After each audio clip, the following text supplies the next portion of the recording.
नमस्कार साथियों, स्वागत है आपका एक बार फिर से आपके अपने चैनल वेदांत लर्निंग पॉइंट पे। आज आप सभी के लिए डीएलएड सेकेंड ईयर के फर्स्ट पेपर संज्ञान अधिगम एवं बाल विकास की पहली इकाई अधिगम की अवधारणा एवं प्रक्रिया में इकाई नंबर 1 से जितने भी प्रश्न हैं एक वाक्य में उत्तर दीजिए और अति लघु उत्तरीय प्रश्न सभी आपके लिए लेके आई हूँ।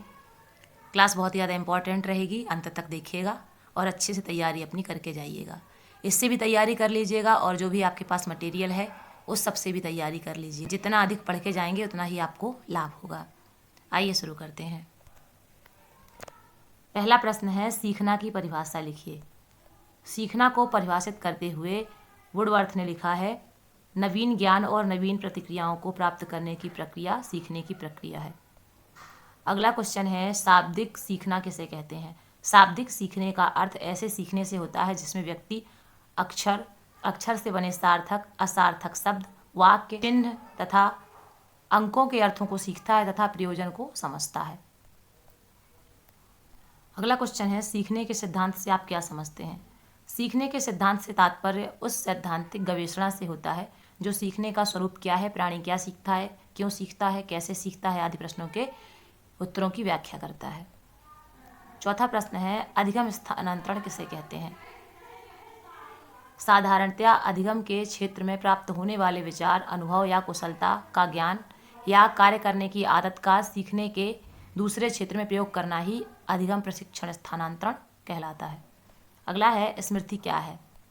स्मृति वह मानसिक प्रक्रिया है जिसमें अतीत में सीखे गए ज्ञान, अनुभव और कौशल का पुनः स्मरण किया जाता है। अगला है, धारणा से क्या तात्पर्य है। धारणा से तात्पर्य है विषय वस्तु को लंबे समय तक मस्तिष्क में संचित रखना। दीर्घकालीन स्मृति किसे कहते हैं। जब किसी तथ्य या अनुभव को लंबे समय तक धारण किया जाता है तो उसे दीर्घकालीन स्मृति कहा जाता है। तार्किक स्मृति किसे कहते हैं। किसी तथ्य को सोच समझकर एवं तर्क के आधार पर याद करना और आवश्यकता होने पर उसे सुना देना तार्किक स्मृति कहलाता है।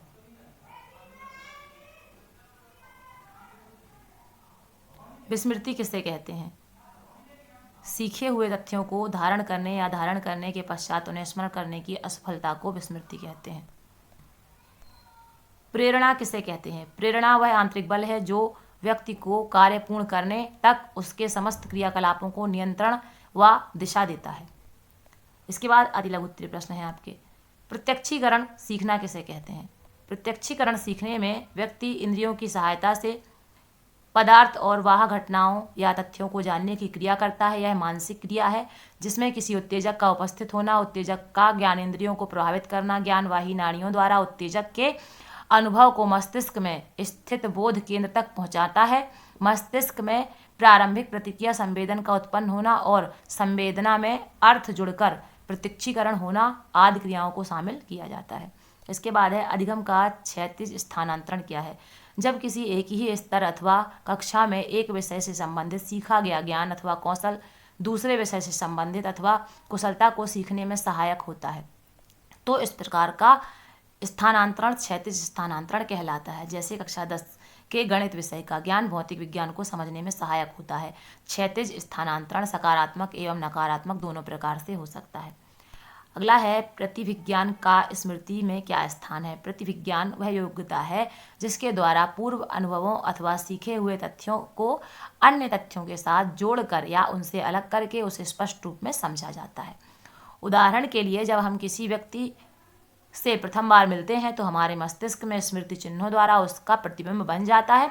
जब व्यक्ति हमें वर्षों बाद मिलता है तो ये स्मृति पुनः उभर आती हैं तथा उसे हम दूसरे व्यक्तियों के बीच पहचानने में समर्थ होते हैं। पूर्ण विधि एवं आंशिक विधि को समझाइए।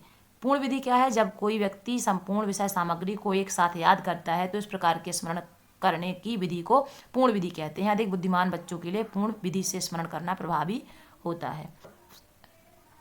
आंशिक विधि में क्या होता है, जब कोई व्यक्ति किसी विषय सामग्री को कई भागों में विभक्त करके उन्हें अलग अलग याद करता है तो इस प्रकार के स्मरण करने की विधि को आंशिक विधि कहते हैं।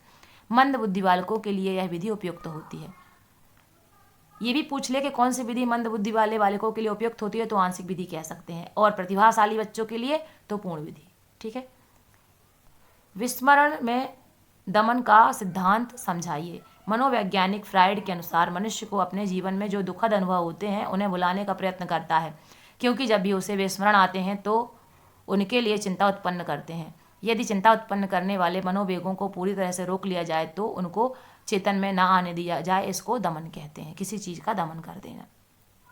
विस्मृति को दूर करने के 4 उपाय बताइए। विस्मृति को दूर करने के उपाय निम्नलिखित हैं।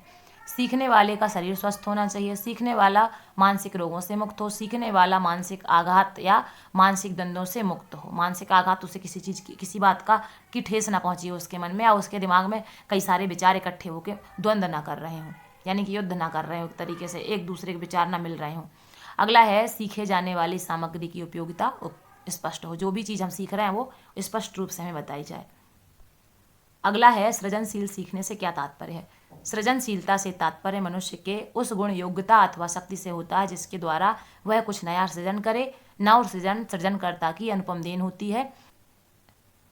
इसके अंतर्गत वह नए नए विचार प्रस्तुत करता है, नई नई वस्तुओं का निर्माण करता है और नए नए तथ्यों की खोज करता है। इस तरह से ये जितने भी प्रश्न थे पूरे हो गए आपके। और एक बात और आपको बता दूं कि पढ़ने का समय तो विशेष रहा नहीं, लेकिन जो भी सामग्री आपके पास है उसको मन लगा के अच्छे से आप पढ़ के जाइए। जैसे कि कल आपका पेपर है तो आज शाम को पूरा मटेरियल अच्छे से आप पढ़ लीजिए जितना आपके पास है। कोई सीरीज हो, क्वेश्चन बैंक आदि, उसे पूरा पढ़ लीजिए अच्छे से।